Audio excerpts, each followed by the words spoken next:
السلام علیکم، میں ہوں محمد آفاق خان۔ علامہ خادم حسین رضوی صاحب کے اچانک موت کی خبر نے بہت سارے لوگوں کو ایک طرف اداس کر دی، دوسری جانب لوگوں کے ذہنوں میں یہ سوالات ابھر رہے ہیں کہ علامہ صاحب نے اپنی ریسنٹ تقریر میں کہا تھا کہ اگر فرانس کے سفیر کو ملک بدر نہ کیا گیا تو میں ان لوگوں کے نام بتا دوں گا جنہوں نے مجھے فیض آباد دھرنے کے لیے بھیجا تھا۔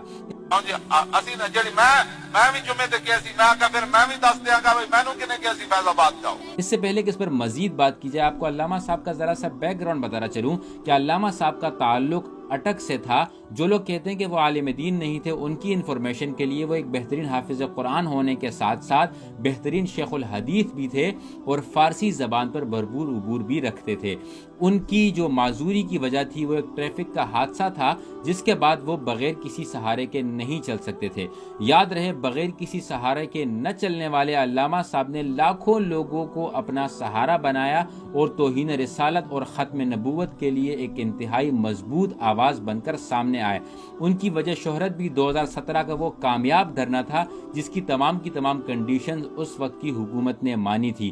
بریلوی مکتب فکر سے تعلق رکھنے کے باوجود ان کو تمام مکاتب فکر کے نوجوان اور لوگ اسی لیے سپورٹ کرتے تھے۔ شاید چند لوگ ان کے انداز بیان یا سخت بیان کی وجہ سے ان سے اختلاف رکھتے ہوں، لیکن ان کا مقصد ان کی توہین رسالت کے لیے آواز کی وجہ سے وہ بہت سارے لوگوں کے دلوں میں گھر کر چکے تھے۔ اب سوال یہاں پر یہ اٹھتا ہے کہ جو باتیں جوڑی جا رہی ہے کہ اچانک ان کی موت کا خبر کا آنا، ان کا دھمکی دینا، کون لوگ اس کے پیچھے انوالو ہیں، یہ کام ہم حکومت پہ چھوڑ دیتے ہیں اور اس کی یقیناً انویسٹیگیشنز ہونی چاہیے کہ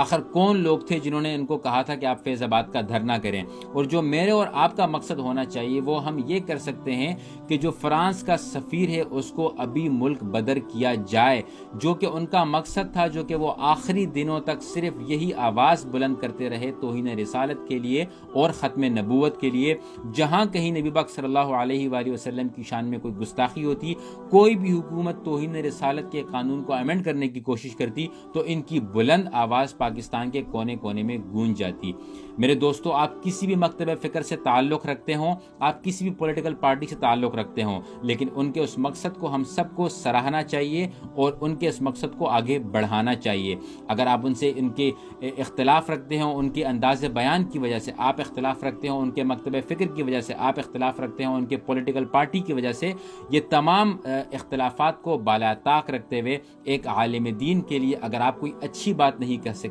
تو میری دل کی گہرائیوں سے ریکویسٹ ہے کہ کم از کم میری ویڈیو کے نیچے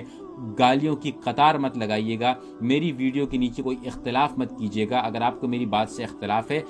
اخلاق کے دائرے میں رہتے ہوئے اپنے اختلاف کا اظہار کریں، لیکن اگر یہاں پر خاموشی بھی ہو جائے تو میرا نہیں خیال کہ کسی کا کوئی قد نیچا ہو جائے گا۔ آپ سے گزارش ہے کہ اس ویڈیو کو زیادہ سے زیادہ شیئر کیجیے۔ Thank you very much, take care, اللہ حافظ۔